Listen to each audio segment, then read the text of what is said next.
এই পাথরের কি ঘটনা বলো? নাম হলো কালুকান্দ। এই গ্রামে একজন মানুষ মারা যায়, তার নাম হলো মোস্তফা মণ্ডল। ওনার কবর যারা করে তারা অনেকজনের থাকে, অনেক সময় 3 জন, একজন 4 জন, অনেক সময় 2 জনের থাকে। তার মধ্যে বেশিরভাগই কাজ করে হলো শরীফুল ইসলাম ভাই, আরেকজন হলো বাহার আলী। তো উনি মুরব্বী হিসাবে কবরের পাশেই থাকেন, আর বাদবাকি কাজগুলো যুবকরাই করে। তো কবর খোঁড়ার সময় এক পর্যায়ে তারা, তাদের বর্ণনা হিসাবে আমি শুনেছি, তারা খোঁড়ার সময় বারবার কুড়াল মারে আর একটা করে পাথরে আঘাত খায়, শব্দ ওঠে। তো তারপরে তারা দেখেন যে এরকম একটু সুন্দর সুন্দর পাথর বের হচ্ছে। এভাবে একের পর একটা করে 5টা পাথর বের হয়েছে।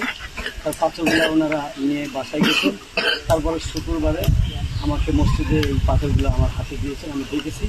দেখার পরে পাথরগুলো আমি তার কাছেই, বাহার আলী মণ্ডল যে, তার কাছে আমি দিয়েছি। তারপর পাথরগুলো কি অবস্থা? তারপরে আমি শুনেছি যে পাথরগুলো যিনি মারা গেছেন মরহুম মোস্তফা মণ্ডল, ওনার বড় ছেলে ইউনুস আলী, উনি আমার চাচা এই গ্রাম সম্পর্কে।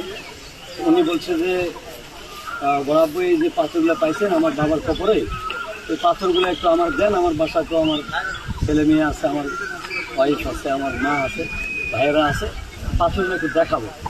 এই মনে করে উনি তার কাছে নিয়ে গেছেন। তার কাছে নিয়ে যাওয়ার পরে আমি যতটুকু জানি, শুনেছি পাথরটা তার কাছে আছে, যিনি মারা গেছেন তার। এখন পাথরগুলো আসলে মানে কি অবস্থানে আছে, বা কি উনি কি দিচ্ছেন, বা আপনারা দেখতে পাচ্ছেন কিনা, বা কি ঘটনা? আসলে ঘটনা এরকম যে তার কাছে পাথরটা আছে, তার কাছে দেওয়া হয়েছে, এখন পাথরটা উনি বলছে আমার কাছে আর নাই। উনি এরকম বর্ণনা দিয়েছেন যে উনি কবরে এই পাথরগুলা ঢুকে দিয়েছে, তার বর্ণনা। এখন সত্য মিথ্যা এখন আল্লাহ পাকি ভালো জানেন, কারো অন্তরের খবর তো কেউ জানে না।